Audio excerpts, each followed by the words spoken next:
আগে ছিল আওয়ামী লীগ, এখন তারা বিএনপি সাজা শুরু করেছে। ব্যাংক দখল প্রক্রিয়ার কোনো সুযোগ এই সরকারের অধীনে নাই, কোনো সুযোগ নাই।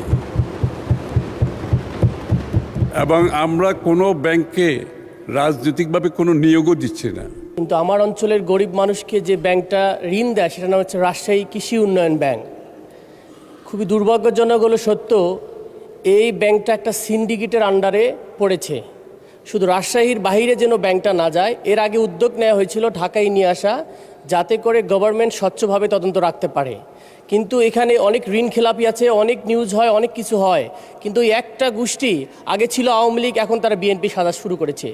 এই ব্যাংকটাকে জনঘনিষ্ঠ, কৃষক ঘনিষ্ঠ বানানোর ক্ষেত্রে আমাদের অর্থমন্ত্রী কোনো ধরনের প্ল্যান নেবেন কিনা, বা কোনো উদ্যোগ নেবেন কিনা, বা কোনো তদন্ত করবেন কিনা, সেটার ব্যাপারে আমার জানার প্রশ্ন আর কি। মাননীয় মন্ত্রী।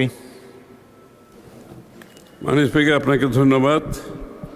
আওয়ামী লীগের পরিবর্তে বিএনপির ব্যাংক দখল প্রক্রিয়ার কোনো সুযোগ এই সরকারের অধীনে নাই, কোনো সুযোগ নাই। এবং আমরা কোনো ব্যাংকে রাজনৈতিকভাবে কোনো নিয়োগও দিচ্ছি না। Conscious decision of BNP government, আমরা কোনো পলিটিক্যাল অ্যাপয়েন্টমেন্ট কোনো ব্যাংকে দিচ্ছি না, কোনো আর্থিক প্রতিষ্ঠানে দিচ্ছি না, দেওয়ার সুযোগও নাই। এবং বিশেষ করে যে ব্যাংকটির কথা বলেছেন সেই ব্যাংক না, অনেকগুলো ব্যাংকের সমস্যা আছে। সুতরাং এগুলো পরিচালনা পরিষদ, এগুলোর যারা ম্যানেজমেন্টে আছে, এগুলোর সব কিছুর একটা অ্যানালিসিস চলছে এবং সেটা শেষ হলে পরিবর্তনগুলো আপনারা দেখতে পারবেন। ধন্যবাদ।